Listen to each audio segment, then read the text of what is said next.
Good evening, everyone, and welcome to the New York Historical Society. I'm Dale Gregory, Vice President for Public Programs, and I thank you for joining us, whether you are here in our beautiful Robert H. Smith Auditorium or viewing live stream.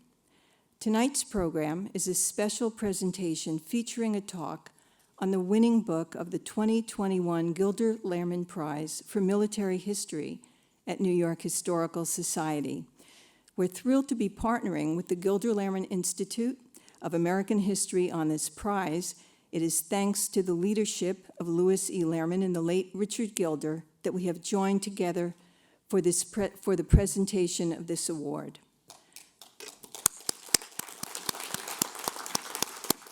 I'd like to recognize and thank our New York Historical trustees joining us tonight, Roger Hertog, Chairman Emeritus, whose contribution to New York Historical has been invaluable. Thank you, Roger. Let's give him a hand. Brian Kane and Cy Sternberg, and all the Chairman's Council members with us for their great work and support. Let's give them all a hand. Tonight's program will last an hour and include a Q&A session conducted via written questions on note cards. If you have not yet received one, my colleagues will be circulating in the auditorium, as they are right now, and collecting them later in the program. Following the program, we hope that you make your way over to our NY History store on the 77th Street side of the building, where pre-signed copies of Kevin J. Weddle's prize-winning book will be available for purchase. And now, I'd like to welcome Jim Basker, President of the Gilder Lehrman Institute, who will announce this year's prize winner and prize. And we're so grateful for all the good work Dr. Basker has done with us for both our institutions. Thank you, Jim. There you are. Thank you so much. Come on up. So thank you, Dale, very much. And thank you all for being here. And welcome to what I think is the 10th of the ceremonies recognizing the Gilder Lehrman Military History Book Prize winner. I want to welcome also, I don't know where the cameras are, but all the people who are joining us on live stream. I was told earlier today that somewhere between 150 and 200 people were signed up to be with us.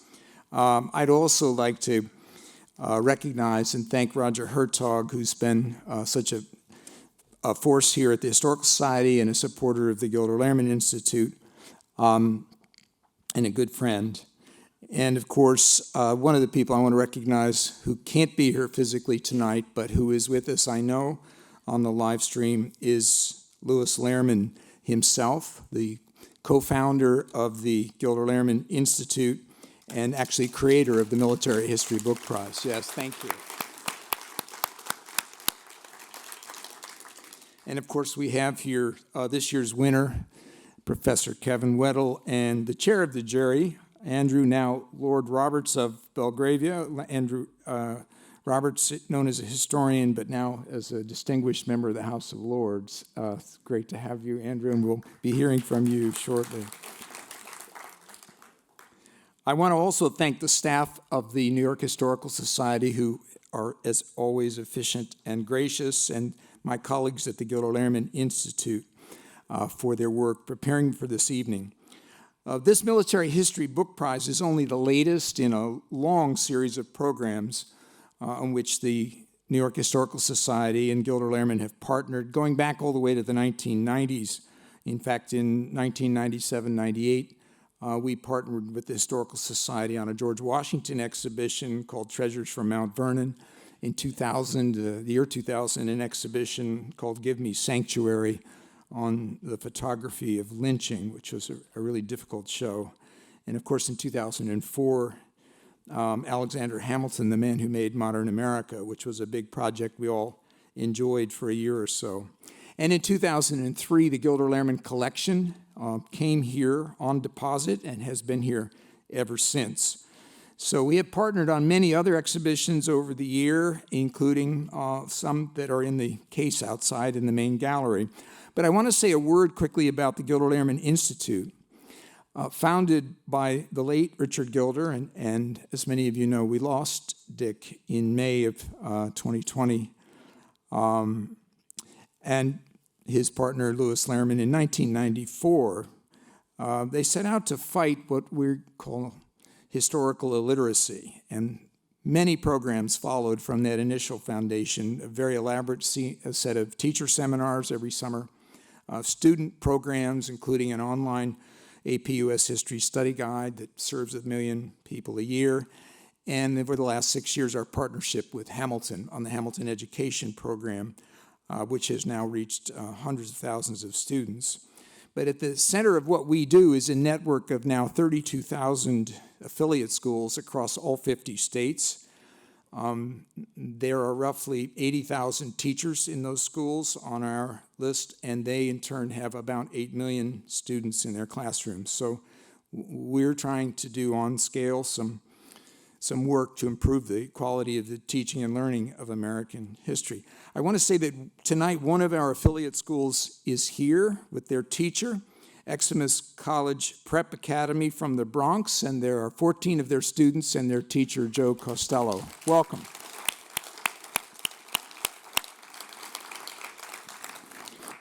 Each of those students, by the way, is going to receive a copy of Professor Weddle's book tonight, I think a signed copy. So to the main event. This prize was created by Lewis Lehrman, who also underwrites the $50,000 award itself. I want to say a little about the details of the prize this year. I'll say right off the bat, the jury worked very hard this year. They read 96 books, I'm told, almost 100 books, to arrive at their decision. And I should say a word of thanks to the jurors, who included Flora Fraser, who's the author and chair of the Elizabeth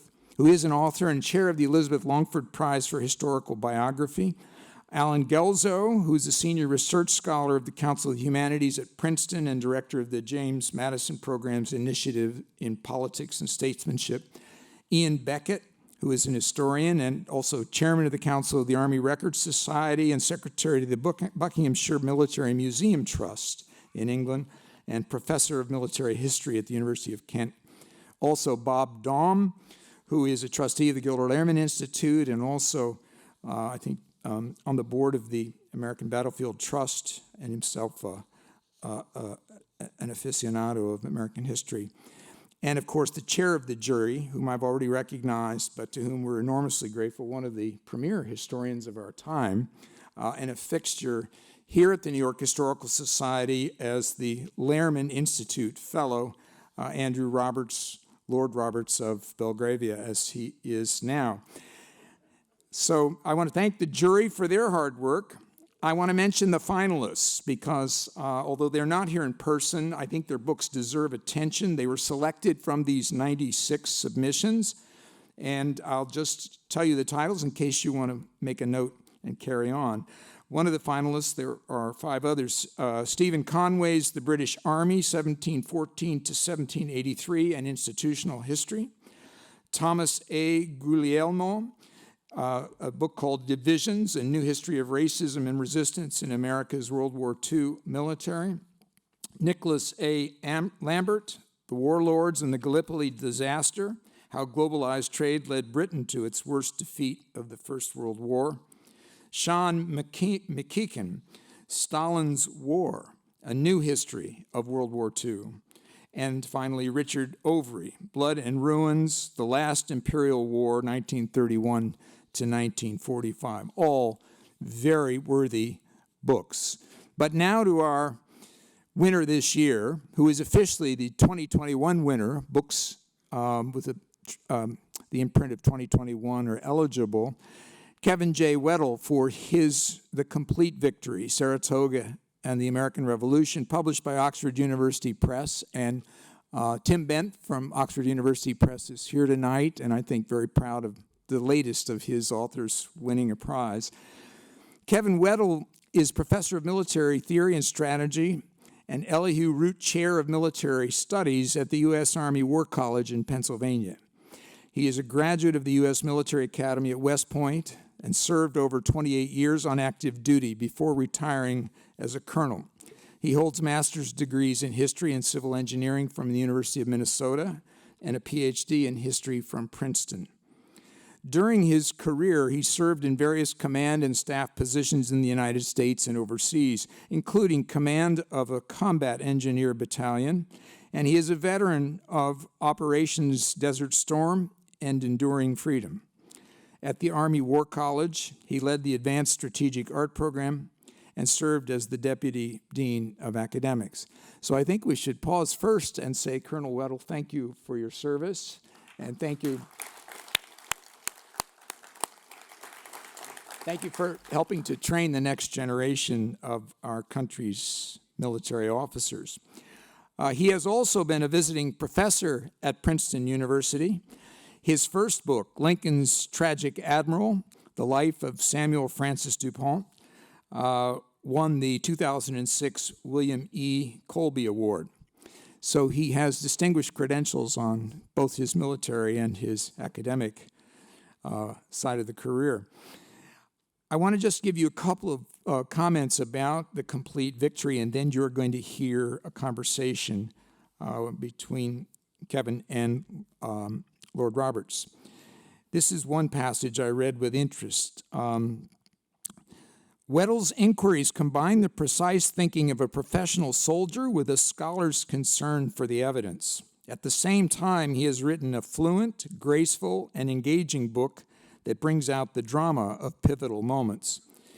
That was the comment of David Hackett Fisher and James M. McPherson, who are editors of the series in which the volume appeared. I always think tributes from the great are those that touch us most.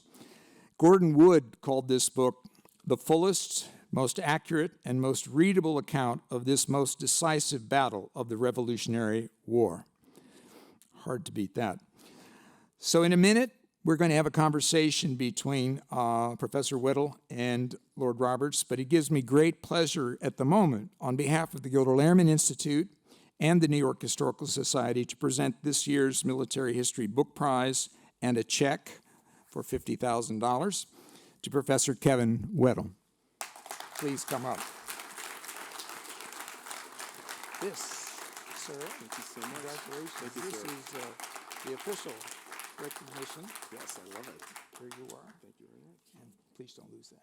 Jim. And that, Ladies and gentlemen, we are particularly fortunate to have with us a real giant when it comes to military history.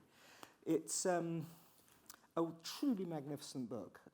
You can read it on so many levels. You can read it actually as really good military history should be read, on the level of very fine literature, apart from anything else. The quotations, the way in which it's written, it's a true page-turner. So I really do recommend this tremendously highly. The judges were absolutely blown away by it. It is, of course, an exquisite cruelty to ask an Englishman to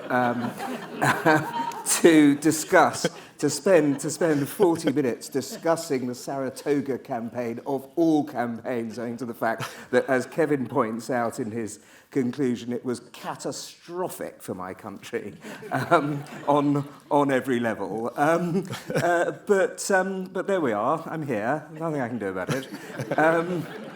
So obviously the first thing to ask you is set out the strategic picture that faced Burgoyne in 1777. Sure. First of all, though, I'd like to thank Dr. Basker and Mr. Lehrman, and of course the Gilder Lehrman Institute of American History, New York Historical Society, you, Lord Roberts, and your distinguished jurors. Thank you so much.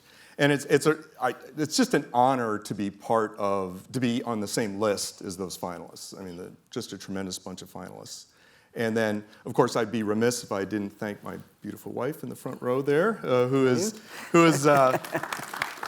followed me around a 30-year career in the Army, dragging her all over the world. And of course, Tim Bent, my incredible editor, just did I can't thank him enough for all of his hard work.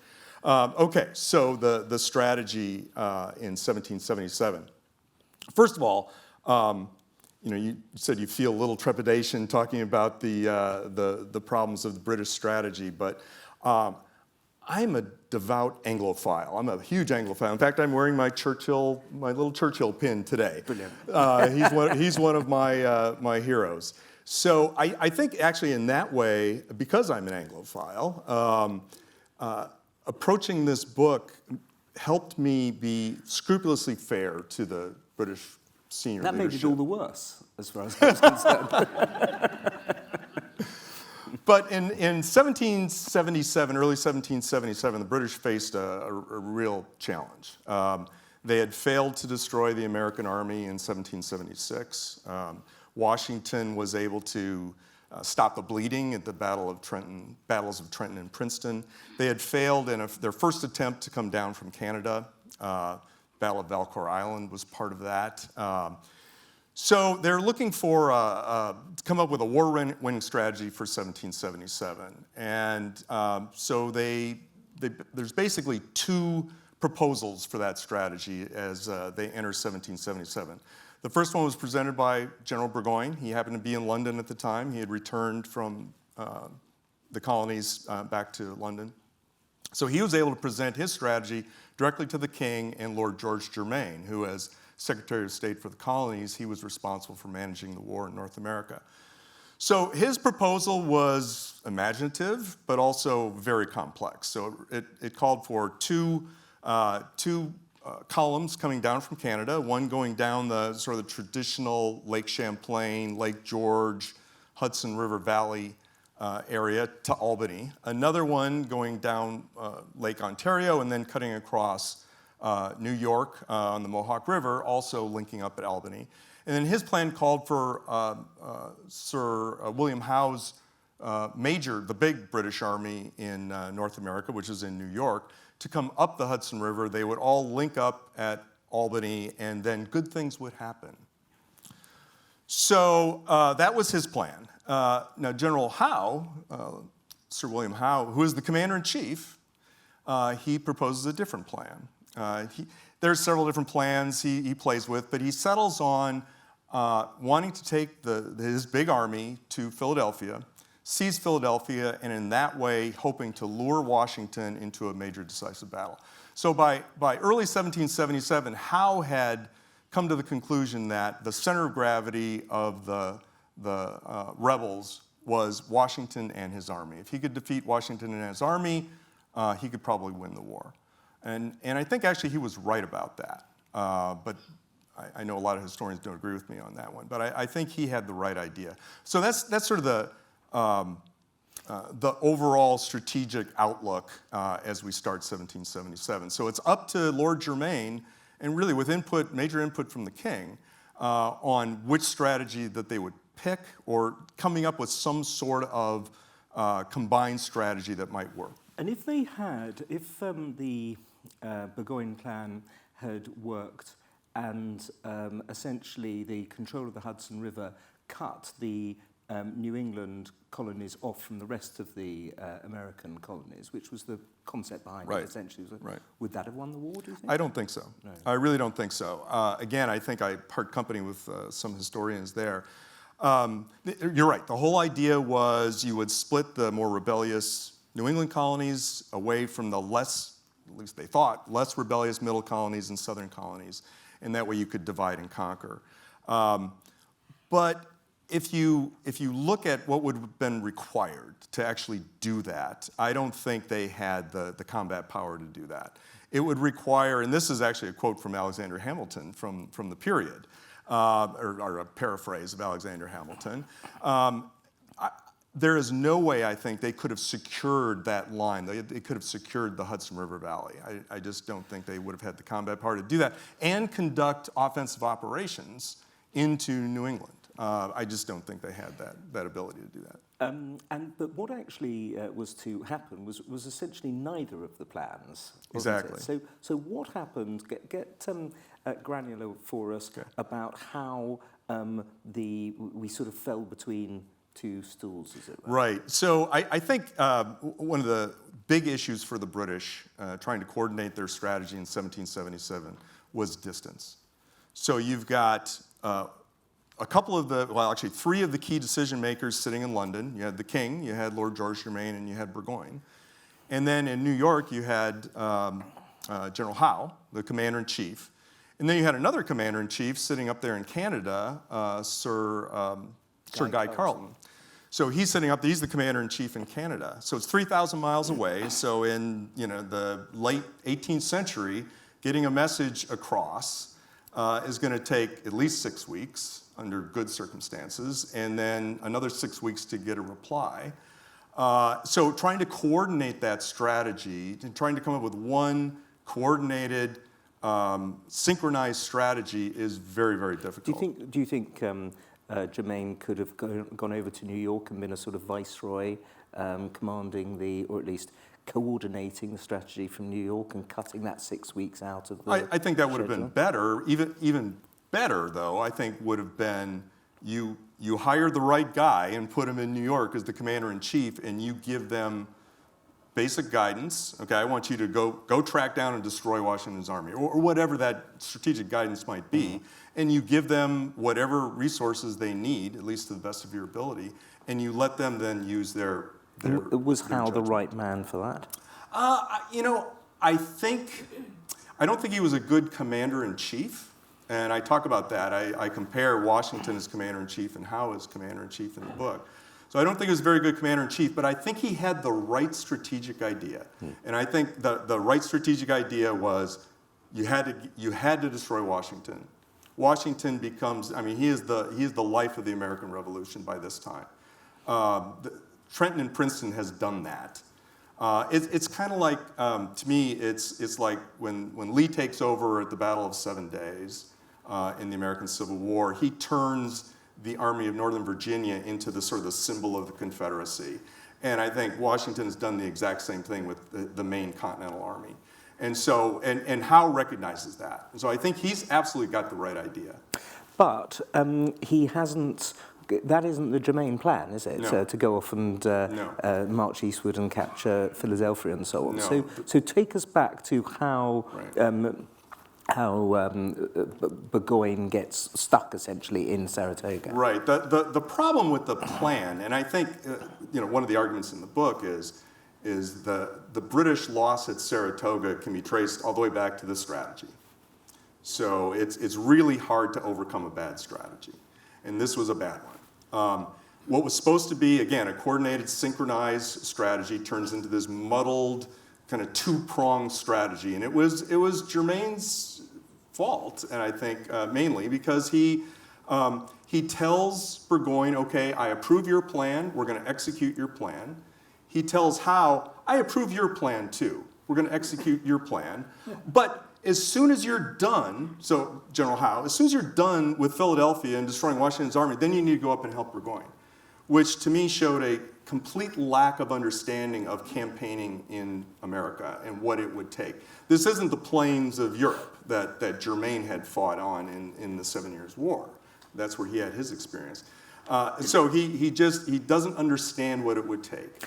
And by the time Howe gets the message saying, your plan is approved, go ahead, but I want you to go help out Burgoyne once you get done, he writes back to Germain saying, that's not going to happen, because it's going to take me a while to conduct my Philadelphia campaign. Do you think psychologically, you mentioned Germain's campaigning in Europe, which obviously famously wound up with him being accused of cowardice and being thrown out of the army at Minden. How much do you think he was psychologically affected by those events back in the 7 Years' War, what you call the French and Indian War? I think he was.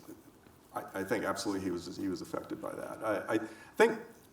Actually, there's a good biography there. Somebody needs to write a biography of Germain because he's such an important player.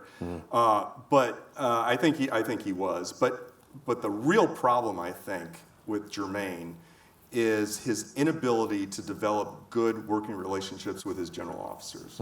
They almost to a man despised him. And part of that is because of the cowardice, I'm sure, because of all that baggage. But part of it is possibly his bisexuality was also held there against him as was well. probably some of that. That was rumors running all over the place about that. So I think that was probably part of it too. And also he was just a hard man. He was just a hard man to get along with. He was very dedicated to his work. He was a hardworking guy. Certainly, he was incredibly loyal to the king, and the king was very loyal to him, at least for a while. But I think it was his inability to develop these good personal relationships with these generals. Because once you get to senior leadership level, it's completely different from a regimental commander or a company commander or something like that. Leadership traits and leadership skills are so different at the high level. You have to be able to develop these close working relationships with the people you work with. The wiring diagram almost doesn't matter. You have to be able to develop these good personal and professional relationships, and it's dysfunctional across the board. And that actually prompts me to ask you, how useful was it for you as a colonel who's fought in two of the biggest American campaigns of the last half century? How useful was that to you in the writing of military history? I don't know. Probably too much is made of that, I think, because certain things I think are useful. I mean, I've been there when it comes to not having slept in 4 days and commanding a unit and being responsible for soldiers and coordinating logistics and all those things. So I certainly understand. I've experienced the famous Clausewitz comment about everything in war is simple, but even the simplest thing is very, very difficult. So he's exactly right. So I've experienced that firsthand. So in that way, it's probably useful. But I look at the great military historians across the board. Most of them don't have military experience. Let's go back to, thank you, let's go back to Saratoga then.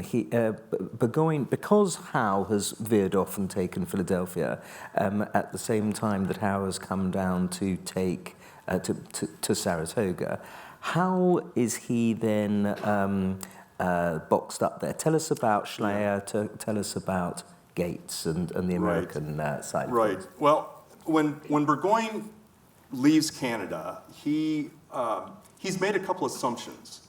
He's made the assumption that huge amounts of loyalists will come out and support the army. One of the reasons why he leaves Canada without enough logistics support, especially transportation, is he thinks he's going to be able to get all that from loyalists in New York as he heads south. Well, as it turns out, that assumption is a bad assumption. The loyalists do not come out in droves to support him. So that's a problem.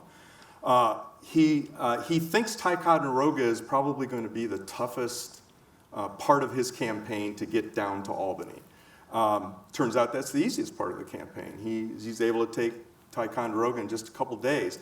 And I think that feeds his overconfidence. I think it feeds his hubris. He's a cavalry officer. He's this dashing, aggressive cavalry officer, and I think that feeds into his overconfidence. So he, after he seizes Ticonderoga, he kind of dilly-dallies for a while. He doesn't move swiftly. I think he thinks it's just going to be a cakewalk all the way down to Albany. That gives the Americans an opportunity to respond. And now, you can't underestimate what a huge blow Ticonderoga was to the American psyche. I mean, that was a big deal. And it really hurt morale. It hurt morale with the soldiers, with the population, with the Congress, with Washington. I mean, they were all absolutely shocked that Ticonderoga fell in just a couple days. But they bounced back, and they bounced back very quickly. And General Schuyler, who was the commander of the Northern Department at the time, does a pretty good job of delaying Burgoyne once Burgoyne actually starts to slowly head south. Unfortunately, he's sending messages back to Washington and Congress that, to them, indicates a man who is totally out of his depth, who is panicking, who is on the verge of, really on the verge of panic, and maybe even a nervous breakdown. And so, although his actual decisions in the field are not bad. So he does a pretty good job there. But Burgoyne moves very, very slowly as the Americans continue to trade space for time as he moves slowly south. And his logistical situation gets more and more and more acute. And it's important to understand, logistics isn't just stuff. It's the transportation. It's fuel, in this case, fodder for your animals in the 18th century context. It's medical support. It's all this stuff is logistics, and he had shortages in just about all of those different areas. So he starts running into problems, and that's what leads him to send an expedition to Bennington to try to seize supplies and transport, and that particular detachment is cut off and destroyed, basically. So he loses almost 1,000 men out of his fairly small army to begin with. He's only got about a little over 6,000, so he loses 1,000 men in one day. That's hard to overcome. Yet he continues on, and he would argue later that he continued on because his orders gave him no option. As it turns out, his orders did give him an option to always use his initiative. And of course, the senior leader has to know that you always have to use your initiative no matter what your orders say. Especially orders that were written 5 months before in London, 3,000 miles away. And how do you rate Gates? I'm not a big fan of Gates, as most people are not big fans of Gates. But I think in the situation that he found himself, so they relieved Schuyler because of all of this litany of negative messages that were coming back to Washington and Congress. They're 300 miles away. They relieve him and replace him with Gates. And Gates's skill set fit perfectly into the situation that he found himself, I think. He was a very defensive-minded general officer. He's a former British officer, but he was rare amongst former British officers in that he had great respect for the militia. And militia soldiers had great respect for General Gates. And that's what they needed. They needed to reinforce their army of the North with militia. Schuyler had no luck getting militia reinforcements, or very few militia reinforcements, even with the dire threat of Burgoyne coming south, because nobody liked him. His troops didn't particularly care for him. Militia despised him. So none of these militia forces were coming out. These governors weren't sending their militia to help Schuyler. Once Gates comes into command, the militia start showing up. So all of his skill sets fit perfectly with the situation he found himself. And they really do show up, don't they? They essentially swarm in, Yes. and box Burgoyne into Saratoga. Tell us about the battles that take place there. So after the Battle of Bennington, after he loses that 1,000-man detachment, he has some decisions to make. And the logical decision at that point is retreat back to Ticonderoga, probably spend the winter, and then figure out some new campaign. But he doesn't do that. He continues to push on. So he crosses over. Does the fact that he's fallen out with Sir Guy Carleton matter in any I don't this? think so. No. I don't think that's, you're right. I mean, that's another one of these kind of poisonous relationships. But I don't think that's a big part of it. But he continues to push on. He crosses over to the west bank of the Hudson River, which essentially cuts him off now for his logistics line of communications back to Ticonderoga. And he continues south, and at the same time, Gates, who has now been reinforced a little bit, but at this point they're about the same numbers, about 6,000 to 6,000. Gates moves the army up, finds some great high ground to do what he loves to do, and that's fight a defensive battle. He digs his soldiers in, and he basically waits for Burgoyne to come to him. And Burgoyne will do that. And on the 19th of September, 1777, they fight the first Battle of Saratoga, the Battle of Freeman's Farm.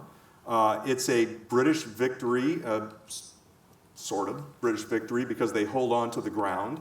But they suffer, I can't remember exactly, but something like 3-1 casualties.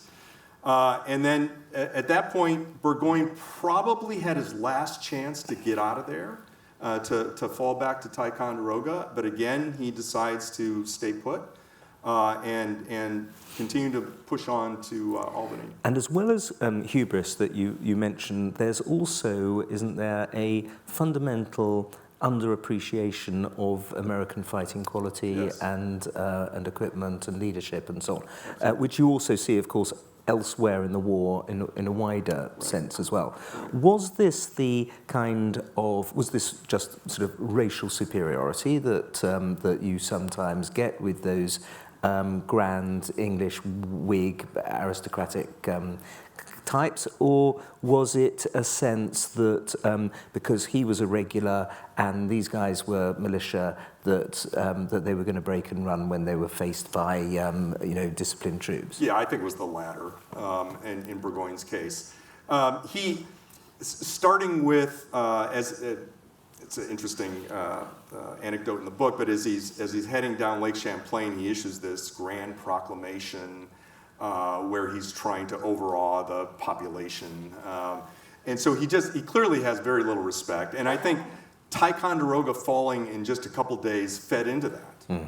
And also they chased the Americans away from Skenesboro, at Fort Anne, at the Battle of Hubbardton, even though the Americans fight pretty well at Hubbardton. All of that kind of feeds into his overconfidence. And I think even after that detachment is defeated at Bennington, I think he thinks, those are mainly my German troops. Those aren't my regulars, led by Brigadier General Simon Fraser and these other great commanders. I'm still going to be able to complete my mission, which is get to Albany. But overall, the German troops weren't bad, were they? They weren't bad. The mercenaries have been, for decades, people have, hundreds of years, people have sort of underestimated their efficiency and discipline and so on. I think they fight very well in the Saratoga campaign. But after Bennington, Burgoyne starts to, in his report to Germain after Bennington, where he's reporting this disastrous news, he blames it all on the Germans. And he'll continue doing that. And of course, he'll have his German commander, Major General Riedesel. They have this bitter falling out afterwards, of course. For the rest of his life, he blames everybody else for everything. Blames everybody. Blames everybody and blames everybody. Germain, Carleton, Howe, everybody but Clinton. And what? So once there's a moment where he's essentially past the point of no return. He's surrounded, and then what? Take us up to the eventual surrender. So he decides to stay put after the Battle of Freeman's Farm, and because he's gotten a message from General Clinton, who is Howe's second in command, who's left him back in New York City to defend the base there. Just to butt in, what do you think about the argument that actually Henry Clinton was the best of the British generals of the American War of Independence? I think... Or least bad, should I say? Yeah, least bad.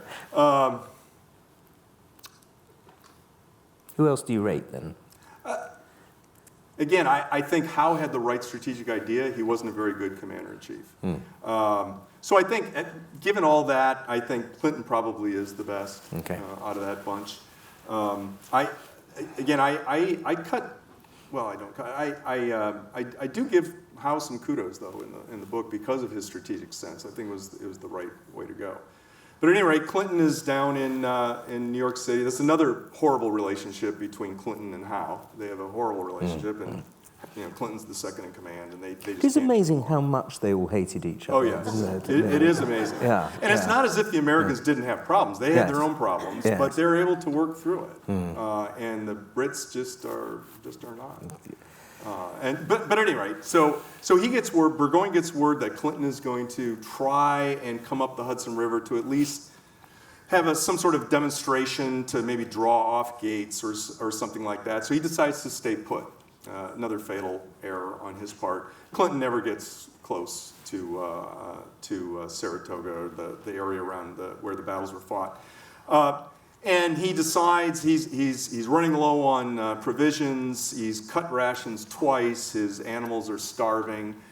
He decides he needs to push on, so he conducts a sort of reconnaissance in force on the 7th of October, 1777, and that will turn into the big second Battle of Saratoga, the so-called Battle of Bemis Heights. The Americans are able to get on his flank, and he has no choice then. Once the Americans are on his right flank, he has to fall back at that point. He falls back under driving rain. The retreat grinds to a halt at a place called Saratoga. And the Americans shortly surround him. By this time, the American army is swollen to, we don't know exactly, but probably around 17,000 against Burgoyne's 6,000. And by that time, they're surrounded, and then it's just a matter of time that they conduct their negotiations and decide to surrender in what would be, that would also be controversial a little bit, but called the Convention of Saratoga. Controversial because at the time, he thought, Burgoyne thought his army was going to be allowed back to Britain, and Yes. Congress had other ideas. Yes, where Burgoyne maybe lacked in generalship, he was a pretty good negotiator, and so he was able to negotiate a deal with Gates, where, of course, the army would surrender. They had no choice; they had to surrender. But that army would then be allowed to go back to the UK with the agreement that they would never fight in North America. Well, of course, troops are fungible, just like money is fungible, and that meant that if you take 6,000 British soldiers and you send them back to Great Britain, you've got 6,000 soldiers that are freed up now from Great Britain that you can send back to America. So Washington, Congress, everybody looked at that agreement and said, that's a bad agreement. That just means that we're going to get another army coming back here, another 6,000-man army. And so Congress and actually both sides hold each other to the very minute letter of the agreement. And so the Americans keep on coming up with excuses not to allow them to go. Oh, well, you didn't actually give up all of your colors, all your regimental colors. So we're not going to let you go until you give up all your regimental colors. Oh, you never actually gave up all of your sidearms, so we're not going to let you go. That sort of thing. And so it's actually sort of a tragic story because this army then turns into POWs, and they're marched across America backwards and forwards to stay away from any other British armies that might be around that might try to free them. Mm-hmm.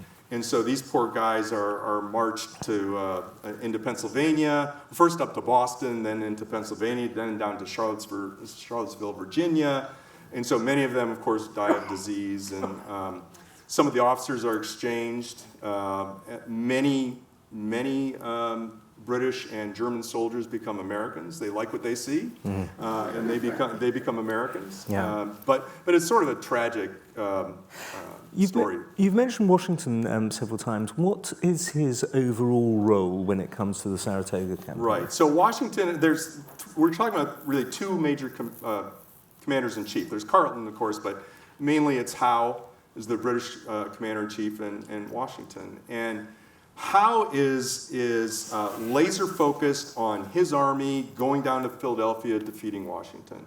Even when Burgoyne comes into his area of operations, Howe is basically he doesn't care. I mean, he's focused on Washington. Washington, of course, his main focus is on what the British main army is doing, General Howe.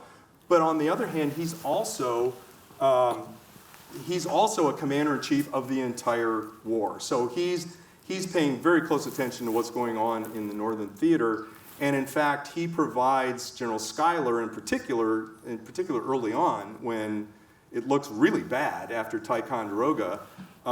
Washington does I think an incredible job providing Schuyler with moral support, advice, guidance, but also, and I think he realizes that Schuyler sort of needs a backbone. And so he sends a couple really important general officers up there that will provide that backbone. Number one, he sends Benedict Arnold, arguably his most dynamic, aggressive combat commander up there. And he also sends, and I think this is a part that doesn't get enough attention, he also sends up there Benjamin Lincoln, Major General Benjamin Lincoln, who is a big friend of the militia. Militia really respect him, and he does yeoman's work working with the militia up there. And he plays a really important role. And of course, Washington, most famously perhaps, sends up his most elite unit, and that's Morgan's riflemen. And think of Morgan's riflemen like you would think of today's, SEAL Team 6. It's a low density, high demand. Everybody wants Morgan's riflemen.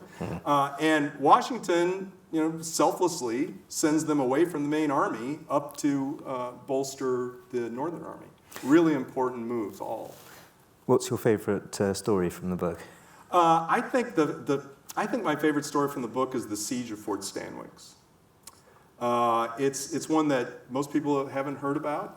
I knew very little about it before I started working on the book.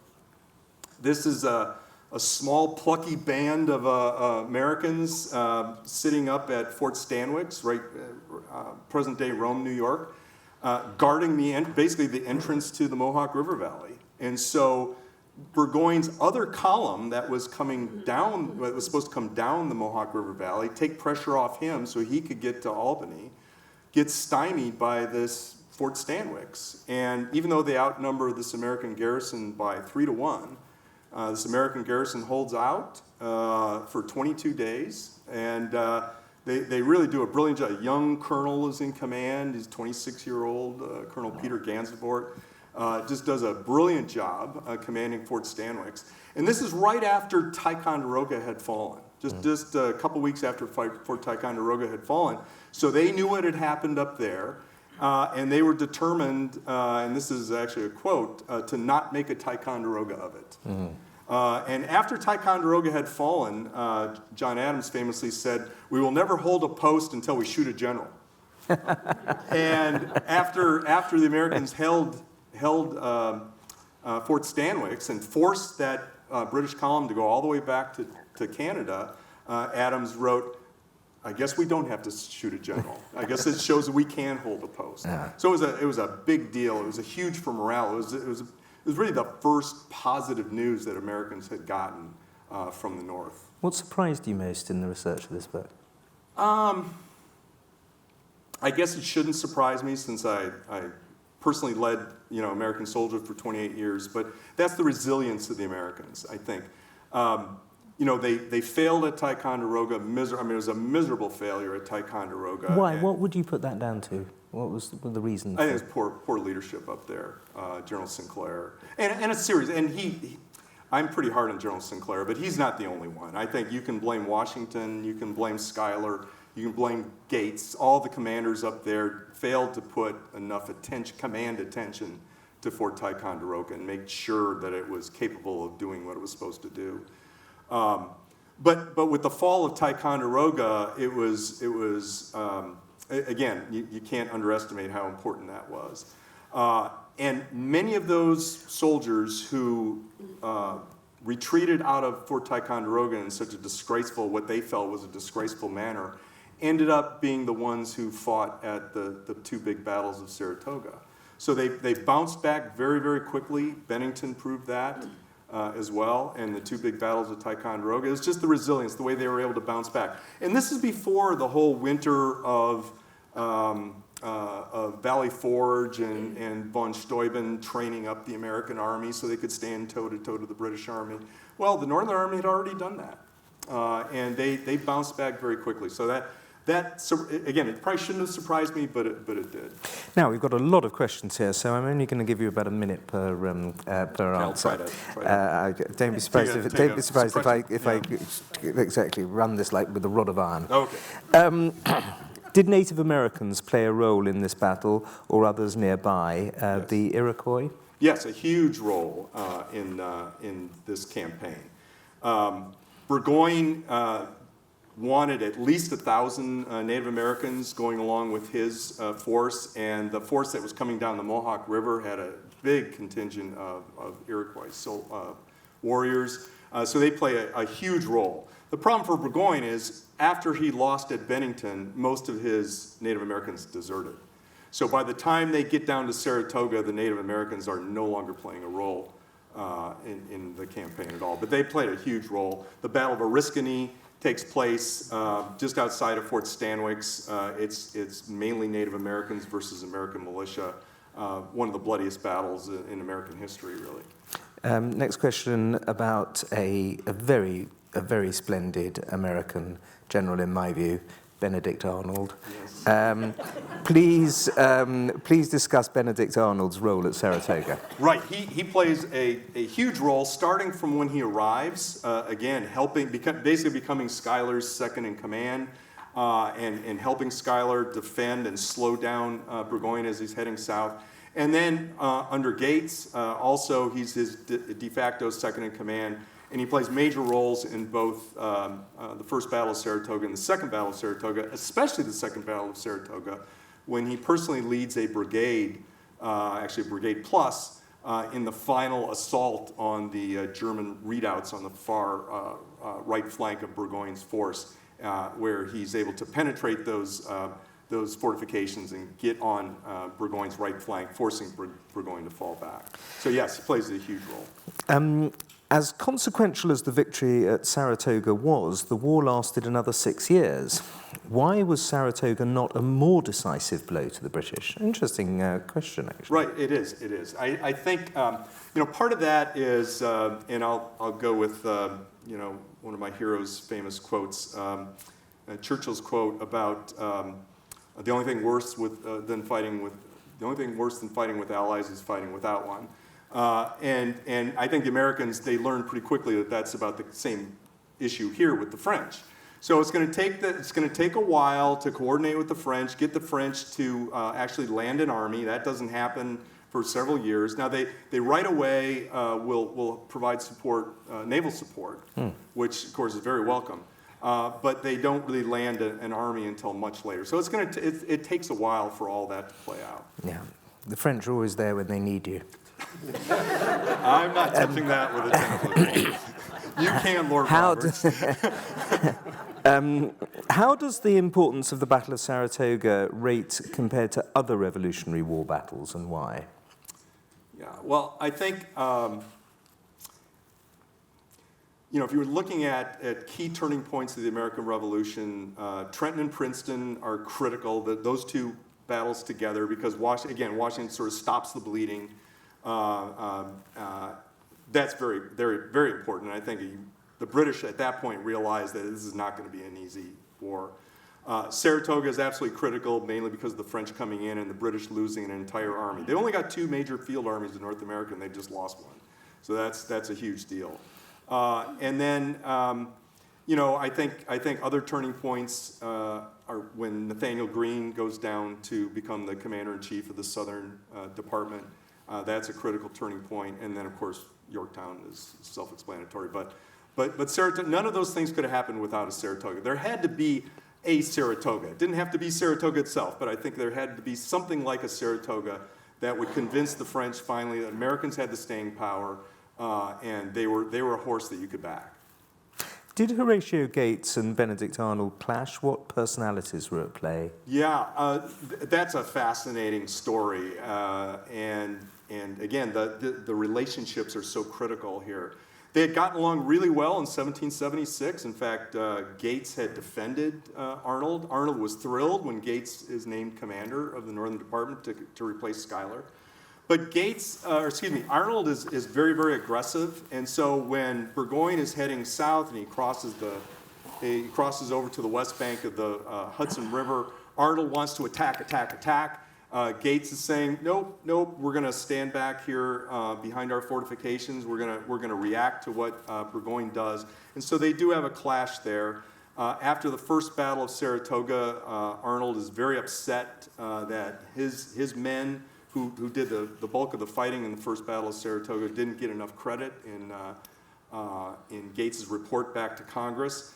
And so they have this falling out at that point. And it's really kind of a juvenile exchange of letters back and forth over the course of several days. And the letters are it's almost hilarious reading these letters. Again, juvenile, I think, is the best way to describe it. But by the time of the Second Battle of Saratoga, they have buried the hatchet. They've kind of come to a meeting of the minds. They can at least work with each other again. And they work quite well together in the Second Battle of Saratoga. And that's, of course, when Arnold is seriously wounded at the very end. But they do have their issues, but they're able to work through those issues and end up being a winning team at the end. How important was the American application of guerrilla tactics? It's important in the period after Ticonderoga, while Burgoyne is moving south.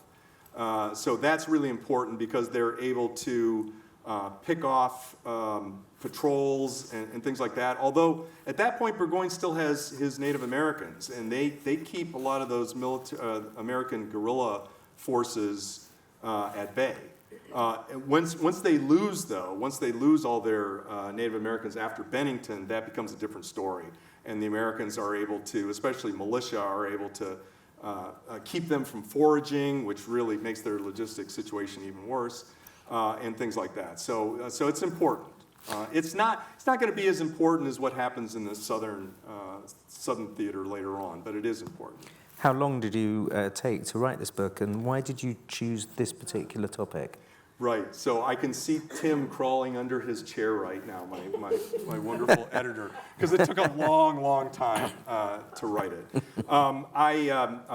Part of that, there was issues in the middle of that, but it took over 10 years to write. And I spent a lot of time up visiting all the sites. I tried to visit most of the sites early on before I really put pen to paper. And then in the middle of my writing, I also kind of took some time to spend a lot of time tramping around all the sites. So that was really important. But it took a while.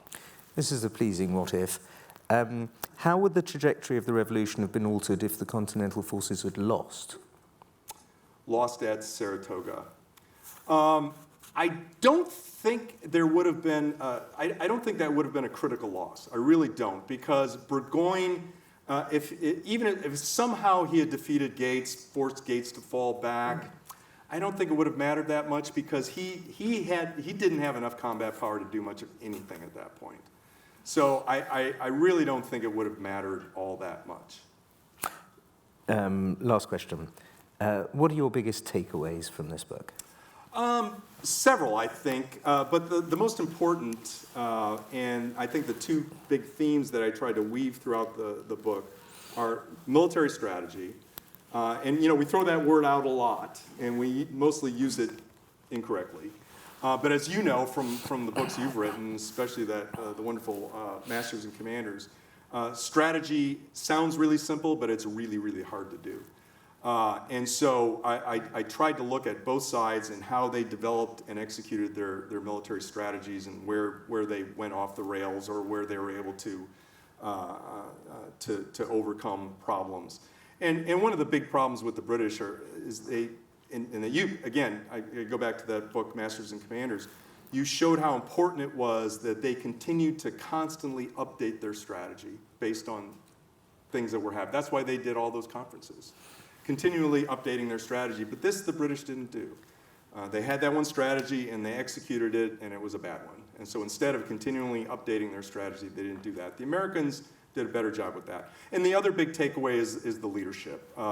I think, at the lower level, regimental commander and below, both sides had excellent leadership, really top-notch leadership. But it was at the senior level, I think, that the Americans were able to do it just better enough to achieve victory at Saratoga. Ladies and gentlemen, I cannot recommend this book highly enough. Professor Colonel Weddle is going to be signing it outside. Do go and get it, and all I can say is thank you very much indeed. Thank you so much. Really enjoyed it.